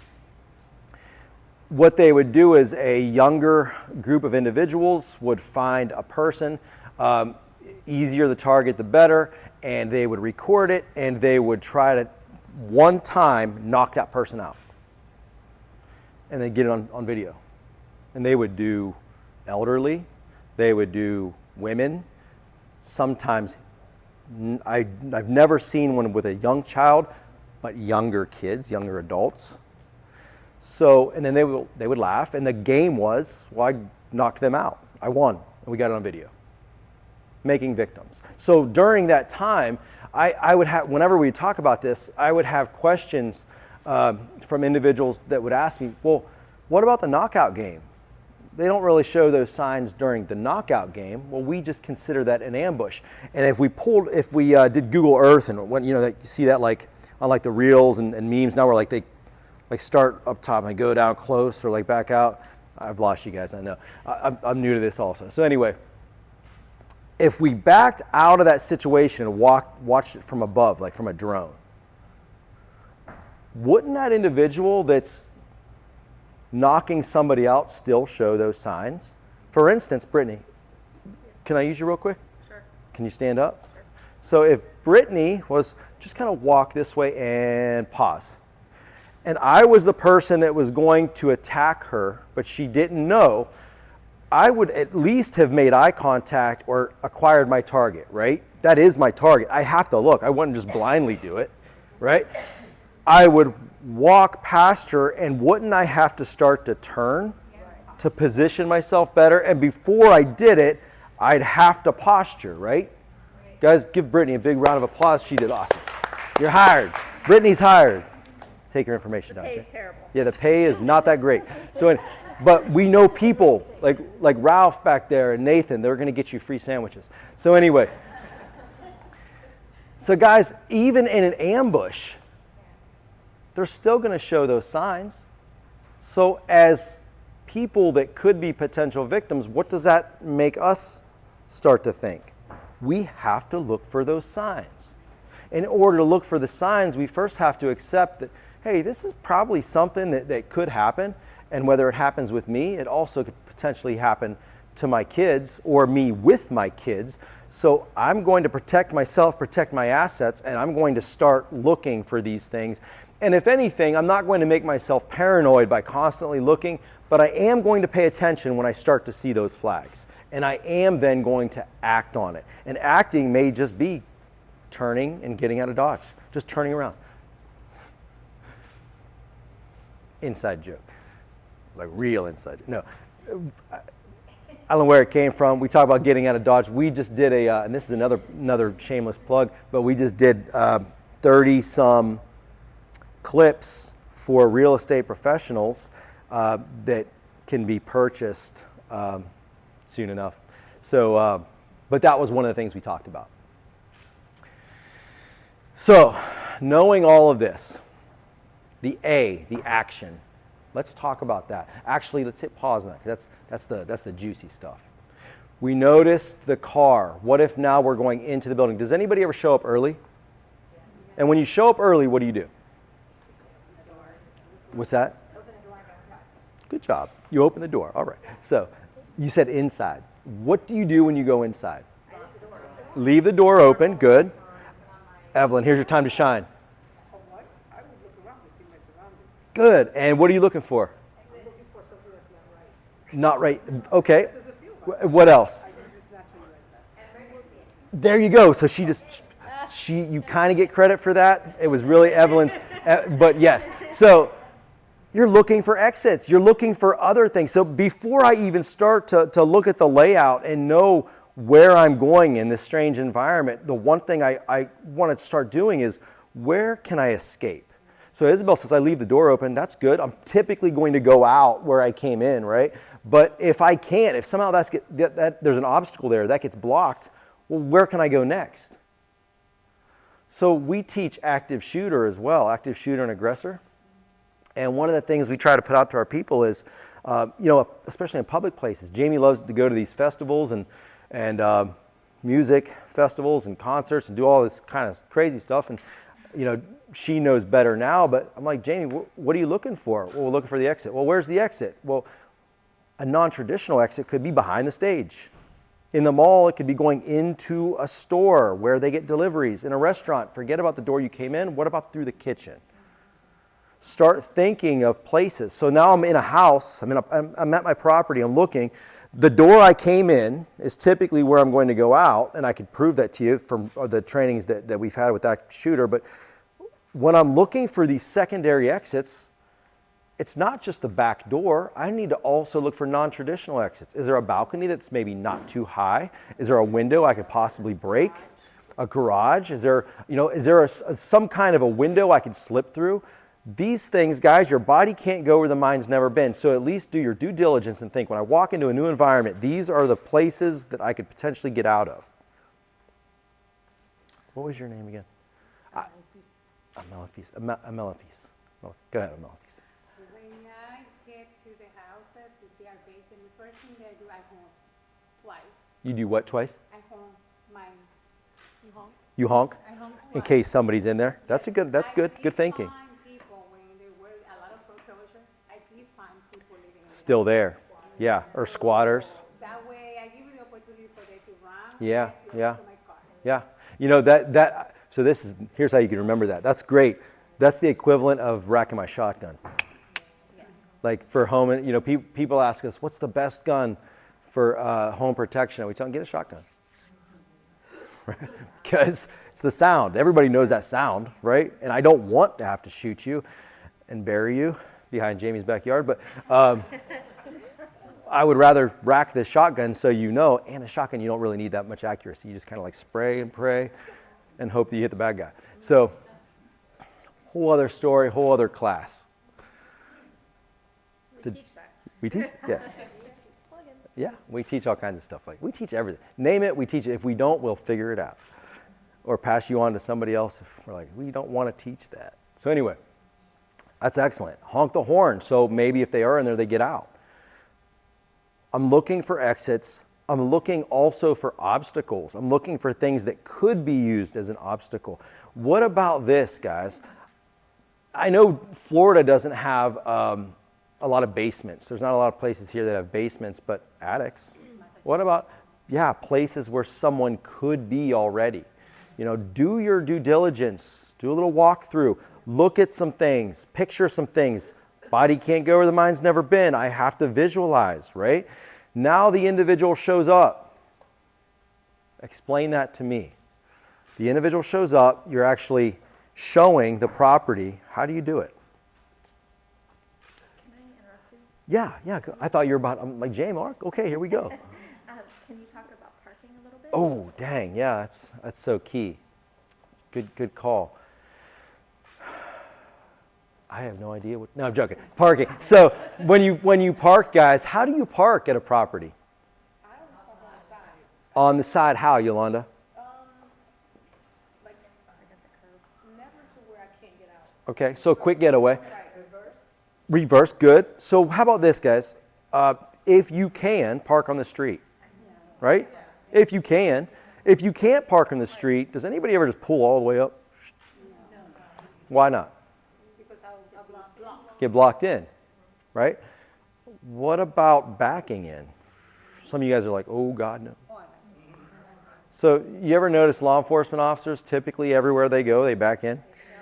Because that's part of their job. Well, why would they do that? If they're doing it, quick getaway, I got to get somewhere quick. Right. So now I'm not saying, listen, you're not a bad person. We're not going to like scold you and say how horrible of a person you are if you don't back in somewhere. Because I know sometimes it's a little bit more difficult, unless you lived in LA for, 17 years. You get back in anywhere, man. Just like the Parker of all Parkers. So, Peter Parker. So anyway, but there are things you can do. But here's the real crazy part of this. Automatically you start thinking that my car, my getaway, is my only getaway. Don't put that mindset into a box. Open that box. Guys, if I have to get away, do I have to get to my car? What else can I do? Run, neighbors. Run your butt off. Just run. Just get out. Get out first, right? Then, here's where this video comes into play. And then we'll talk about the individual being there, because that's where it gets a little juicy. Then call 911. I may have just blown some people's minds. Did you notice in that video, and she did so many things right, and she is a strong person, she's a survivor, because that could have been, it was already horrible. It could have been horribly different, right? Did anybody notice she kept reaching for her back? What do you think she was doing? She's trying to get her phone. Yes. So when she was trying to get her phone, let me ask this question. What was she going to do with it?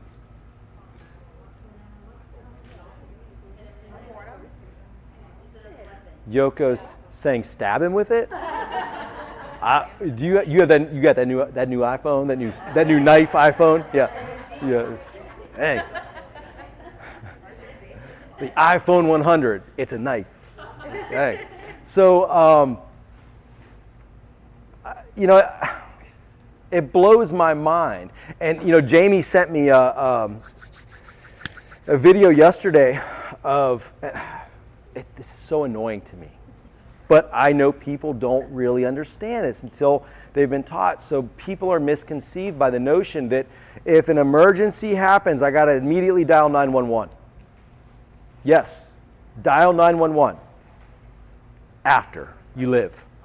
Does anybody, while you're getting into a car crash, reach down and grab your phone to dial 911 while you're in the car crash? No. You hold on to the steering wheel, hold your breath, you flinch, tense up, and hit the brakes. You're human. So with that phone, she would have done literally absolutely nothing. And then the video that Jamie sent, there's an individual that says, well, shake the phone because that will call 911, or hold down the 9 because that will call 911. You're not thinking of these things in a car crash. And guys, make no mistake, a car crash, your brain, your sympathetic nervous system effects are the exact same typically from a car crash to a physical fight. Nothing changes. Your breathing becomes shallow, you have tunnel vision, your blood rushes from your extremities to your large organs, your heart and your lungs, your large intestines shut down. You guys ever get like really crazy or bad news or see something that you lose your appetite? That's not just because you just all of a sudden weren't hungry. You know, when my son was, well, before he was born, when he was like -1, and you know, his mother said, hey, this weird extra line showed up on the stick that I peed on. I immediately had tunnel vision and like saw flashes and was kind of like a zombie for a while. Like I was in like a shock. I'm dead serious. It sounds funny, but I was in like a shock, right? So it's the same thing that happens when you're in a car crash. It's your sympathetic nervous system effects. All these things happen. You lose your fine dexterity. You didn't see her pull out her phone and immediately be like, right? He kept going. The fight kept going. The car crash kept happening. So what I'm trying to tell you is for a few different reasons. I'm not saying forget about calling 911 because you got to get the cavalry there. But when they do show up, understand they're not saving you. No one is saving you. Nobody is coming to save you. They're coming to take a report, possibly take fingerprints, and then investigate. If they're coming to save you, it's an entirely different situation. It's called a hostage situation. Do you understand? That's something different, which we can teach you on. But hopefully you're not a hostage. So anyway, sometimes I get hungry like a hostage. Jane? But anyway, understand this, guys. I'm not going to have the fine dexterity, or even, unless I've practiced it over and over again, to shake my phone, to find the 9. Hell, when this happens, I don't even know what the number to 911 is. It's a joke. Dang. Yeah. It's a car crash. Do you understand? Here's the sad truth about it. National average police time is 18 to 20 minutes. Yeah. In your area, it may be 3 minutes. Sometimes in your area, they may not even show up. There's proof of it. But even if, let's say 3 minutes, okay, let's say the fastest response time ever. You call 911, dispatcher sends a signal out, bam, law enforcement gets there within 3 minutes. Guys, your fight typically is going to last under 45 seconds. Nobody is coming to save you. What did I tell you that Mike said when he was being attacked earlier? I kept holding on thinking somebody's coming. Somebody's coming. They're not coming. And nowadays, typically, they're just going to record it. And if they do come, awesome. And guys, the cavalry is coming. The good guys are coming. They're just not coming fast enough to stop the attack. So instead of thinking, well, I got to call 911, start thinking, I got to beat his ass to survive. That's it. I have to do whatever I can that's effective enough to get me to survive and get out of this situation. Now, I'm not saying you got to like actually like, okay, bell rings and here we go. I'm saying that hand that you held up that has those, most of us have 5 on there, 4 that work maybe, 1 that's a nose picker that works really well. So those things go perfectly in somebody's eye socket. You understand? And let me tell you how important that is. Because now if that individual is trying to make an obstacle for that door that you opened up, first of all, I'm not going to allow them behind me. Remember that story we told about the elevator? Second of all, I'm not going to ever be caught dead with anything in my hands. That stuff gets set to the side. Because whatever I'm holding on to, don't get in the mindset that I'm just going to drop it and then be able to fight. You have what's called cross-extensor reflex. Whatever you're holding on to, you're going to continue to hold on to. And if it's your phone, unless you've got Yoko's new Apple iPhone knife phone, you're not going to use that other than to do nothing. Do you understand? I'm going to take these, I'm going to lift that chin, I'm going to drive these fingers, and if I can't get to his face and make the attacker feel like he's the defender, I'm going to go straight down to the doorknob. And I'm going to grab, twist, pull, and I'll let go when I'm ready. Not when he's ready. Got it? For those few seconds, I'm going to have to get violent and I'm going to have to get mean. But let's put some things into perspective. You know, when we used to teach individuals about eye gouging, we get a lot of the same reaction that, ooh, that's gross. That's aggressive. What's more gross? Yeah, there it is. Thanks, Beth. Dying. She's right. But let's put this into perspective. What's more gross? You putting your fingers into somebody's eye socket to live, or your kids or family seeing you in a casket, or having to live with paranoia, a sexual victimization, a sexual assault, fear for the rest of your life. Because you're still going to have some type of PTSD from it. I promise you that. However, you're still going to think about it. But wouldn't you much rather think about, well, he tried, he attempted. I may have gotten a little bit hurt, banged up, but he's really hurting. And he's hopefully not ever going to do that again, because I'm doing this not just for me, but the potential victim down the road also. Make the attacker feel like the defender. Once you do that, that's your window of opportunity to get through. All that from Jamie saying, let's talk about parking. How about that? So, forget just about leaving, going to your car if you can't get to your car. So speaking of your car, let's kind of back up out of this. And we'll go back to the hardcore motivation, I'm about to run through a wall and beat somebody up speech again here. But before we do that, what about your keys? Do me a favor. Oh, you guys, I'm calling some people out now. Hold up your keys, everybody. Everybody have keys? Yeah, hold your keys up. Oh, Isabel. Oh, good. Oh, geez. Okay, all right. Yeah, okay, cool. So guys,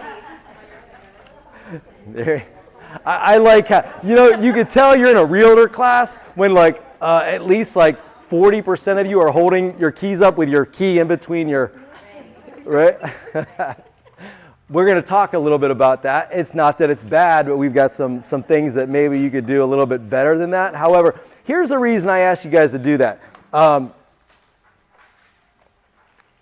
If you have a crap ton of keys on your keychain, do yourself a favor and before you go into the property, separate them. Just separate the one key that can get you into your car and get that car moving away from everything else.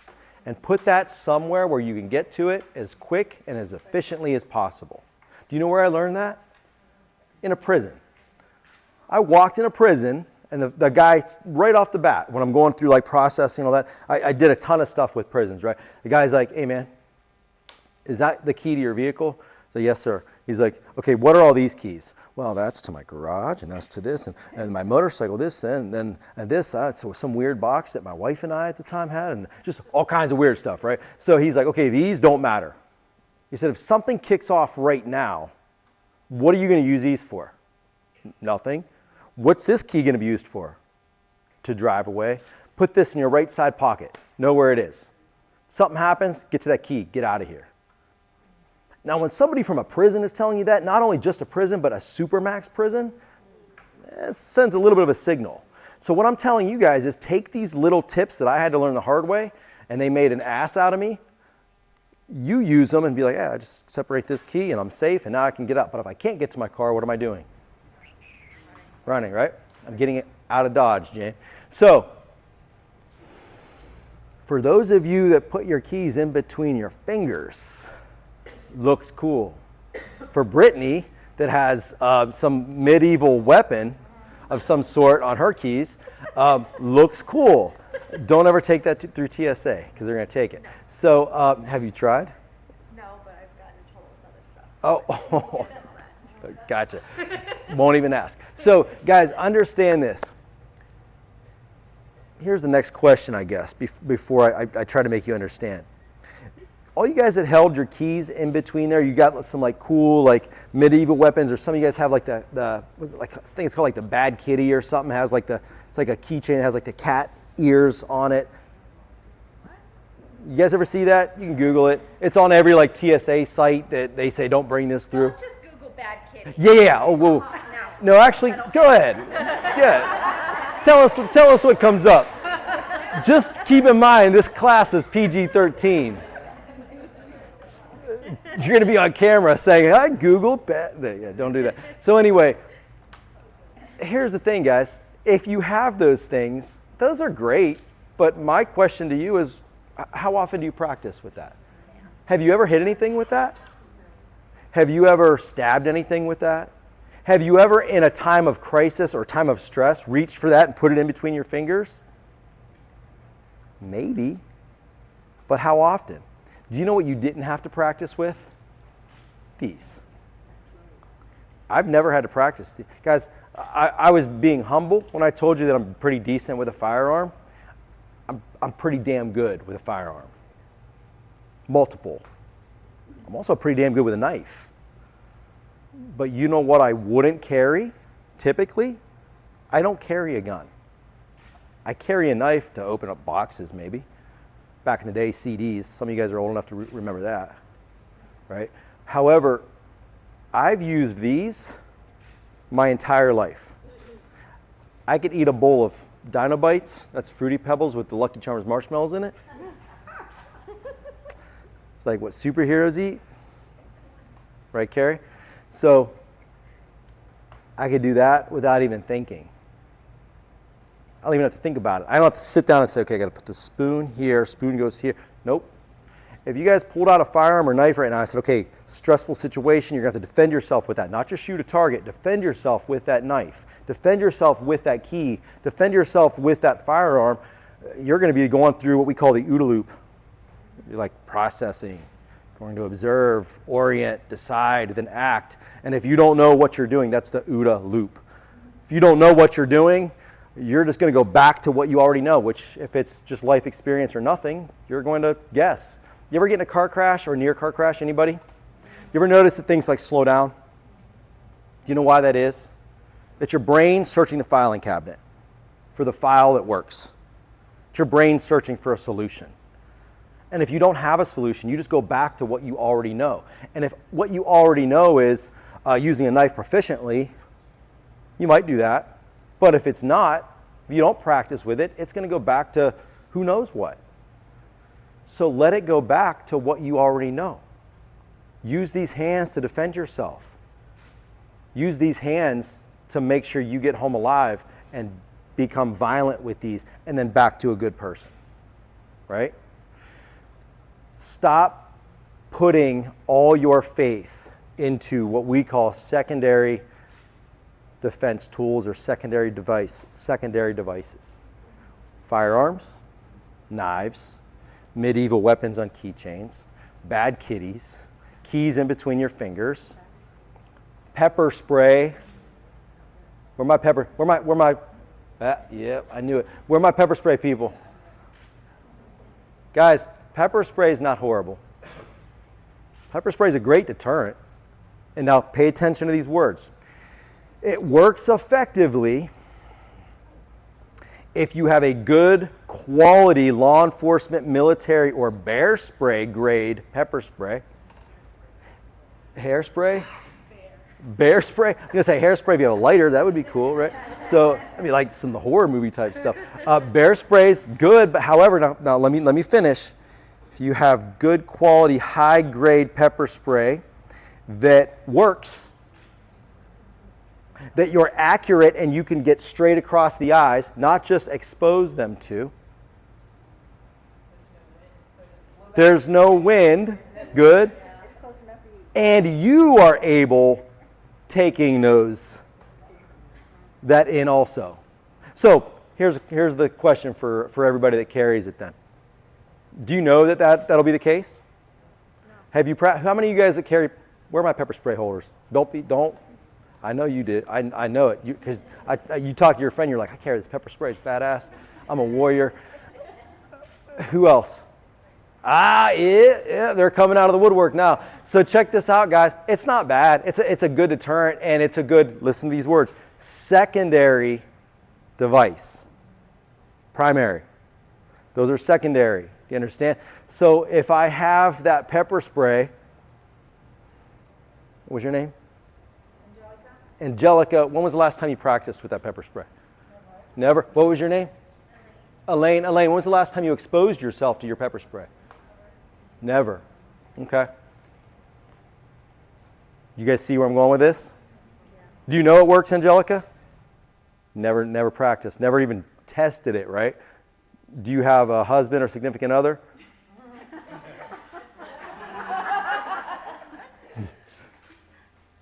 Jamie said that, not me. Your class was not by Weapon Brand today. You're like, you're going to show up kicking our door in. Who the hell's Jamie? What's Weapon Brand? He's got sprayed in the face. Angelica just jacked me up. So, Elaine, have you ever once tested it? Never. Okay. My son tested mine. On accident or on purpose? Yeah. And when he tested it, did it get into anyone's eyes? Oh, we ended in the hospital. Yeah. Okay. So let me tell you guys something. I would never laugh at anybody that has to go into the hospital, adult, because children just don't know, or people that typically have never used this stuff don't know, but all it is peppers. It's oleocapsicum. Yes. The reason that so many law enforcement, military agencies use it is because it's more of a psychological effect, and it affects your mucous membranes, so that's why you start to leak, right? However, if you know that, so every time they would spray me, they're like, Brian, this is the last time we're testing this. I'm like, all right, and I'd believe them, I'm gullible. So, but every time they did it, they didn't just spray me and then I go wipe it off. They would spray me and us, and we'd have to fight through it, go through different stations, fighting an individual. So what does that tell you? Not that I'm some tough guy, that I can do it. And I wasn't the only one. That's how if you don't believe me, go to YouTube and type up law enforcement or military OC drills. And you're going to be like, who the hell would do this? Because it does hurt. It sucks. It's horrible. But that's when it was a direct. If they didn't get a direct hit, sometimes they'd get like down here, like up here. They're like, no. I'm like, oh, God. Because sometimes I'm like, all right, I got it. No. So, or they'd have you put it in your finger and wipe it in your eye. That's a direct hit. Why would they have us do that? Because everything else wouldn't work. There's what's called secondary exposures. And if you aren't used to that, how do you know what your reaction is going to be if you're fighting this individual? Here's the other thing. Guys, how many of you guys have cell phones? I know Yoko has the, yeah. So, how many of you guys have cell phones? How many calls, texts, Instagram, Facebook, how many times approximately have you used that phone from the second your eyes opened in bed? Instead of praying, you guys were like, let's see what's on social media today. How many people liked my post? So, 100? 200? 50? If I said, hey, take that phone and put it in your purse, and I'm going to call you real fast. And while I'm calling you, Jamie's going to run after you and start grabbing you and pushing you and pulling you. Something you used 100 times today, are you going to be able to get to it? Now imagine something you've never used. Are you going to be able to get to it? Because if you show up with your client to your property holding your pepper spray, it sends kind of a message, doesn't it? It's probably not what you're doing. You're thinking, well, that pepper spray or that secondary device, I'm going to get to it. If something happens, Jamie and I hear this all the time with people that have kids, and you guys could probably relate. They'll say, yeah, they could attack me, but man, they mess with my kids, I'm going to go ape shit. I'm going to lose it. Okay, I understand. I'm a father. I'm a grandfather. It's crazy. So I totally get it. However, describe to me what ape shit is. Does that mean you're probably going to flail your arms? You're going to scream, yell, scratch, push, pull, and then tire out within what we consider 45 seconds a well-conditioned individual can sustain at the red? So that leaves us, how many are well-conditioned in here? I'm not. Well-conditioned, yeah? Okay. So we'll say average, all of us here. You guys run from one property to the other, right? Like, you're on it. You guys are active. So we'll say 35 seconds. You got a good 35 seconds. And when we say sustain at the red, we mean full go. Full go. Guys, I used to get into cages with bears. No, I'm joking. With other human beings, right? And fight. I was one of those people. And after about a minute, I was like second guessing my life's decisions. Like what, who, what, why am I here? I just hope this is over quick, right? So think about it. If after a minute and I was in shape enough to be able to fight another human being, if you're not in that shape, you're not in fighting shape, and now you're thinking that you're going to last longer than 35 seconds, you're fooling yourself. So you have to do something as efficient and effective as possible right off the bat without wasting your time on secondary devices or anything else you're going to do. Start being real with yourself. Forget about these things that people are selling you. Forget about these things that are giving you these misconceptions or this false sense of confidence, and start really thinking about yourself as, I'm not going to go ape shit if they mess with my kids. What I'm going to do is something very highly effective, and I'm going to protect myself and my kids. Because when people say this, they're going to tire out quick and fast. And that individual that's attacking you, understand this, everybody. The individual that is attacking you is committed to that act. Why are they committed? If they get caught, one of a couple things could happen. What are they? Jail time, death. Or get away with it. If they don't get away with it, one of those two things are going to happen. That means they have to be entirely committed to that act. And somebody that's committed, they don't feel pain, whether it's from a punch, a scratch, a bullet wound, a knife. If you ask anybody in the medical field, specifically ER, about what they say, what typically people say when they are shot or stabbed, do you know what they always say? I didn't even know it happened. Guys, one of our own instructors, not while he's been our instructor, but he's a close friend of mine, he's been stabbed twice. Once here and once in his thigh. Both times he said when he got stabbed in the side, he said the only thing that he started to realize was his breathing started to become really different. The leg, he had no idea. He was standing there walking and somebody's like, hey man. So think about that. When you're masked with adrenaline, you have that adrenaline cortisol dump, you don't feel anything. So when you say, hey, this guy, it's not only me, but this guy's also doing the same things. When you say, well, I'm just going to lose it, and I'm going to go crazy to protect my kids, that's a great attitude in a sense, but two things I would say are not wrong, but not as right. A, you need to do that the same way for yourself, not just for them. Because if you go away, now they're with that ex. Crap. I'm joking. So anyway, kind of. So they're with somebody else. You don't know who they're with. Right? They don't have you anymore. So protect yourself the same way you would protect your kids, because you're the most important person in the world. Ask them. So we have to start thinking in the terms of, what am I going to do that's most effective, and just thinking, I'm going to flail my arms, I'm just going to trust and yeah, I'm just going to lose it. That sounds great, but guys, the bad guy doesn't need your consent, first of all. And second of all, the bad guy is going to be committed. So I have to do what's most effective, the easiest to remember, easiest to retain. And that's the second time you waved at me. Yeah. Oh, you're asking a question. Oh, yeah.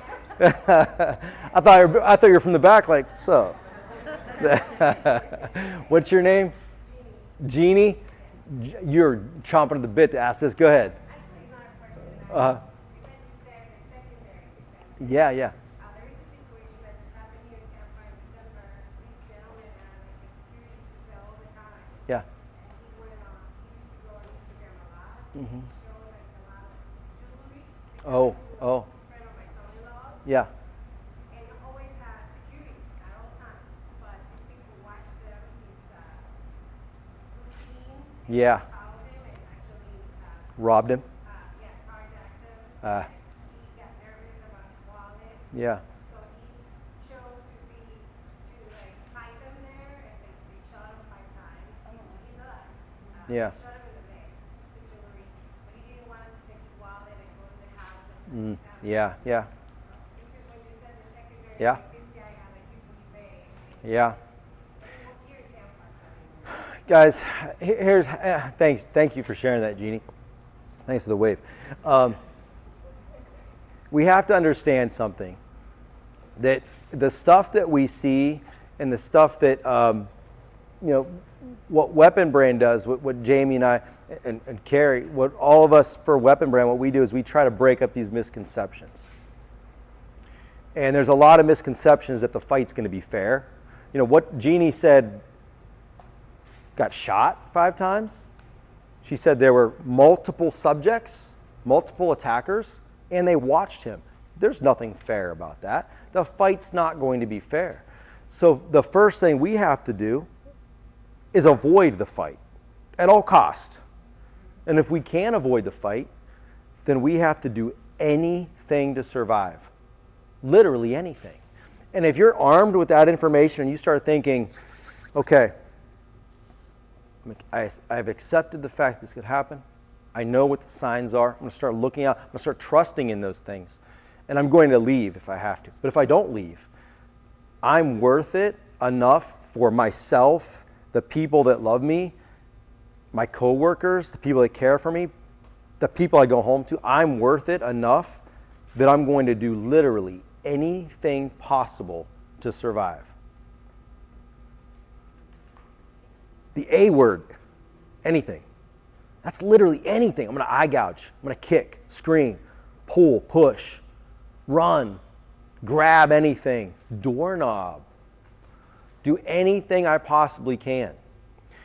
Couple pieces of advice. So something that Jeannie brought up is we get asked this question a lot. We're going to give you a chance to ask some what ifs and some questions here. But if somebody's robbing you, I can't tell you this is the equation. This is what you do for this. But what I can tell you is just my own opinion on things. Nothing is, we talked about the speeding ticket, right? Nothing is worth my life. Jamie, with this life insurance policy, she's like, I'd like to sail around the world. I'm joking. I believe Jamie loves me. Right, Jamie? So anyway, nothing's worth my life. So if somebody's robbing me, you can have it. However, the second that they want to change my location, whether it's from this spot to where Teresa is, or from this spot to his creepy apartment, or this spot to that corner behind the tree, this spot to anywhere, absolutely no. I'm going to fight for my life. Absolutely not. The second that I start to feel that my life could be significantly changed or in imminent danger, I'm going to fight. Something that she said is pretty interesting. He was shot 5 times. Think about that. What's that? You can die. You can bleed out from your legs. Guys, I know an individual that shot his now ex-girlfriend 5 times in the face. He's in prison for attempted murder. What does that mean? She lived. She lived. There's more people that live from gunshot wounds than die. As a person that was and that did a lot of weird stuff for the military, I could tell you when rounds are put down range into human beings, they do not stop unless they get hit into an extreme vital area. That's what's called your medulla oblongata. It's about a 3-inch circle that's right here. It's through your brain. It shuts everything down. They don't get hit there, you have a chance to live. A good chance to live. What is that? What am I trying to get at here? You can be shot. You can be stabbed. You can be insulted, assaulted. You could be scratched, bit, pushed down, punched, kicked. You're going to live. But you got to make yourself live. You have to fight back. I told you, if somebody's trying to get something of mine, they can have it as long as it's not my life. Right? The second that they want to move me, the second that now I start to feel that my life has become now in imminent danger, there is no turning back. I'm now going to be as violent as I possibly can because I'm not giving them the keys to my life. Once I hope, beg, or plead, I've lost. You understand? Once I hope, beg, or plead, I've now given them the keys to my life. And I say, here, you decide. It's not going to happen. My life is too important. And so is yours. So we have to start thinking, no matter what I have to do, I have to get home.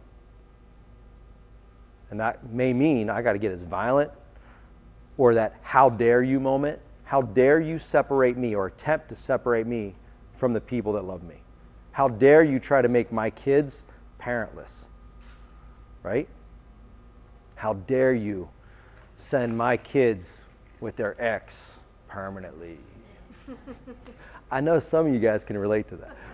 I can't. I get along well. I get along with my ex. But anyway, it's a total joke. What questions do you guys have? Did we ever get back to once the individual is actually in the house? Oh, yeah. So we kind of did just by talking about this. Understand, thanks, Brittany. Understand that just by talking about what we're talking about now, this is the individual in the house trying to not. Have you guys ever had this situation where somebody's more interested in you than the property? And that sends a red flag. That's a little bit weird, right? And what do I automatically have to do? Leave. Create space. Guys, what we teach is create space. Self-defense is made of options. That's all it is. It's like opening up a menu. Self-defense is made of options. Your best option is distance. Do you understand? It's distance. Trick question. Not really trick, but just throwing this out there. What do you think your second best option is? A barrier. But if I don't have distance or I can't achieve distance, I have to close the distance. Did you guys notice on that video when Jamie and I went straight into me instead of backing up? She closed the distance. She intercepted instead of absorbed my energy, right? So if I can't create distance, I have to close the distance in order to regain it. I'm going to give you a prime example. You guys ready to see some stuff? All right. You stretched out? Come on, Jamie. Let me just give you one tiny little example. A typical person, if Jamie is not a typical person, she's a freaking superhero, but if I just grabbed, you can shake my hand again? Is that, Yeah. Hi, how are you? Hi. So we were with a client yesterday. Was it yesterday? And I shook his hand. Jamie's like, she's in a hurry. And I shook Chris's hand. I'm like, all right, man, take it. And I turn to Jamie, and Jamie's like get the lost her mind for a second. So anyway, if I grab Jamie's arm, typically what happens, her brain says resist. Yeah, she does this, right? And guys, I hate to say it, but there's Instagram videos and Facebook posts and TikToks on, yeah, create space, wide base, do this, do that. I'm going to show you something that we teach. It's a little bit different. And it goes off of what we just said. Now listen, anything that you do, if you survive, you're a survivor. Anything that you do is better than still what? Nothing. Anything is better than nothing. However, if I can make this a little more effective, I want you to keep in mind, make the attacker the defender. Not even just physically. That doesn't mean I'm just beating the crap out of him. That means mentally, right? So typically what happens, if I grab Jamie and I start to pull and she gets like that, I'm not going anywhere. Let's be honest. Who's going to win this match? Dang right. I don't care. All right, most of the time I'll win it. Not every time. However, if Jamie did something a little different, instead of trying to gain that space, she closed the space. If I did this, and she went straight into me this way, well, not only that, but it sends my brain into like this. Once again, I'm in the OODA loop. Once again, I start thinking, whoa, hold on. And she was being nice. If I just said simply, Jamie, don't even worry about a chin lift or eye gouge or doorknob. If I just said, hey, just give me a hug when I did this, I'd still be like, hold up now. We're cousins. So. He's so cute though, isn't he? Give Jamie a big round of applause. Sit your ass down. So, guys, start thinking in the sense of, if I can't create distance, I'm going to close the distance. And when I close the distance, I'm going to close it as fast and effectively as possible to then just regain it. And when I say effectively as possible, that's where you're driving that chin straight up. That's where you're going to those eyes, maybe going to that groin. In our self-defense, for real estate professionals, we're going to teach you things like defensive framing, nonviolent postures, positioning, things to do once you're in that house physically, not just, this is what we consider creating a weapon mindset. We're making you change your ways of thinking, things to look out for, accepting it could happen, but I'm not going to be a victim type of thing, right? Once you get to that class and all the other stuff we teach, it becomes a little more physical. And make no mistake, you're not going to leave sweating, like, oh my God, that was the best workout I ever had. It's still a lot of understanding, talking, and working through problems in a sense, but you're going to know what to do instinctively because we teach off of what you do as a human and your own reaction. Your own human reaction, we teach off of that. So all I'm trying to say is, in that close proximity, if I can close that distance and go through that individual and then get to my safe space, get to my car, get to somewhere where I can call 911, that's the key. And that's kind of what we've been talking about often on the subject slightly. But I'll just give you an example of this. Isabel, I forgot your name. Earlier, obviously. She's like, Isabel, I can't remember her damn name. No, so I forgot Isabel's name earlier. So if Isabel was like, hey, Nathan, that dude that taught that class, he forgot my name.